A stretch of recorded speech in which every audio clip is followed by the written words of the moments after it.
All right, it's Media Day, 26A. We're talking to George Ranch head coach Nick Cavallo.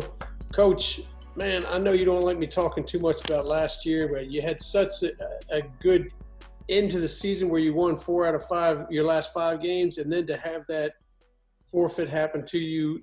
How hard was it to tell your players, all the work they did to make the postseason, and you had to give up that first game? Man, well, first of all, thank you for having me on today. Really appreciate you and all that you guys do for high school football here in Texas. It was tough, man. I'm not going to lie. It's probably one of the toughest things, the toughest thing as a head coach that I've ever had to do, sit there and talk to, those 40, 50 kids that were here at that day and everything, and just look at their eyes and see the dreams and everything.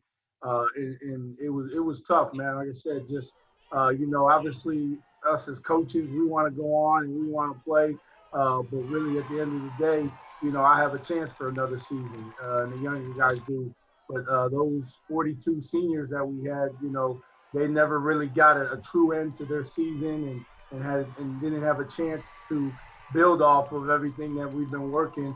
Everything with last year and the way the season was, basically being in training camp from June to September with SSI and weights and strength and conditioning, and then keep going into December and kind of peaking right at the end there, winning those 4 out of the last 5 games, and just felt that, getting a chance to play somebody that we had played already in the season and just to see on their faces that look of disappointment and just saddened and really not having, all the answers, it was tough, very tough.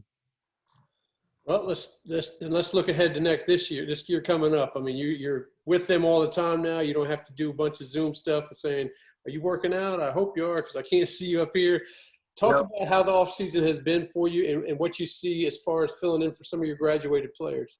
No, it's been great. The biggest thing that we've got a chance to see is just the maturity and leadership of this senior class.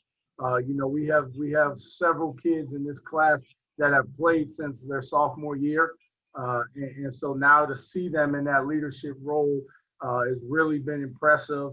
We've had 7-on-7. We've had the SSI and SAC now for 3 weeks, 4 weeks. And it's just been great to see that. But the biggest thing, like I said, is just to watch the maturity of this senior class. This will be the first class that I was fully with for all 4 years. And to see when they came in as freshmen and now, very excited about that. We feel skill-wise positions that we have a lot of returners. And we have a few in the interior in the trenches. But some of our secondary and backfield have been playing for 3 years now, so we're excited about that. And the success they've had this offseason with 7-on-7, and the numbers that we've had. We've had short of 400 kids. Now that's all sports, but about 400 kids here for 3.5 weeks working out. So it's been exciting to see. For people that haven't had their eyes on 26A last year for whatever reasons, talk to them a little bit about them Drinkard boys. They seem like they something else on that squad. Yeah, definitely. Hyman will be a senior. Again, he's a kid that's been playing for 3 years.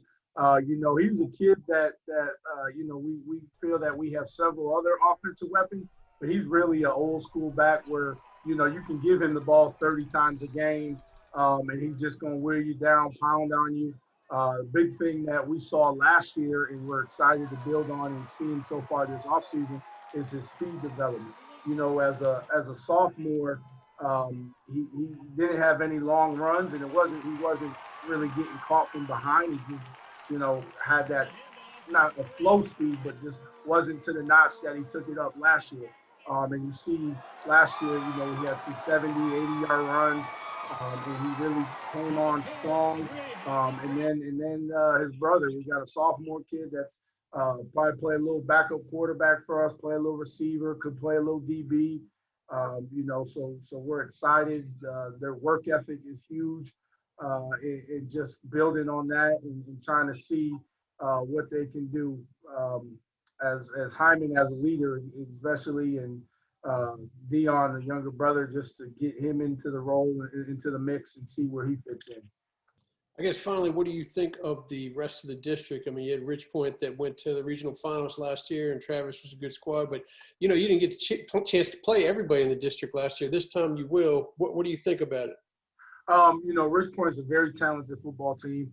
You know, they have a lot of offensive weapons, a lot of defensive weapons, you know. So, you know, especially with their quarterback coming back, who I think when we played them last year, he kind of was just beginning to kind of come into his own. And then you saw what he was able to do down the stretch and in the playoffs, you know, and the running back as well. So I think, you know, Ridgeport is definitely, you know, them coming back as defending district champs. The run they make, you know, someone that we'll have to go out there and try to beat, especially, you know, so I'm excited to see what we can do against them. And, you know, you're right, Travis, we did not get to see, you know, saw him on film, but didn't get to see him in person. So I'm excited to see that, you know, just knowing what they've been able to do in the past and seeing the athletes that they have and kind of seeing them about, you know, I'm excited for that.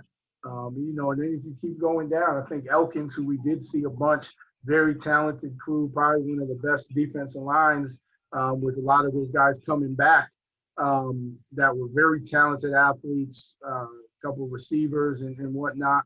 You know, so I think you always can't sleep on them because, you know, when you look at it just athletic ability-wise, they're right up there with anybody. You know, and then, again, we saw Bush. Didn't get to see Austin or Dulles, and then Clements. You know, I think Clements does a really good job. May not have the depth as everybody, but, you know, when you put up some of their skill guys and if you pay attention to anything going on in the summer, you know, they got a couple guys that have been kind of tearing camps up and 7-on-7 and, you know, got a few offers and things. So, you know, they have some ability there. So I think it's a very exciting district. You know, we're excited to be right in the mix of it and, you know, just trying to compete and contend. Awesome. Should be fun to watch, and I appreciate you joining us. Can't wait for the season to start, August 26th. Let's get it going. All right. Thank you.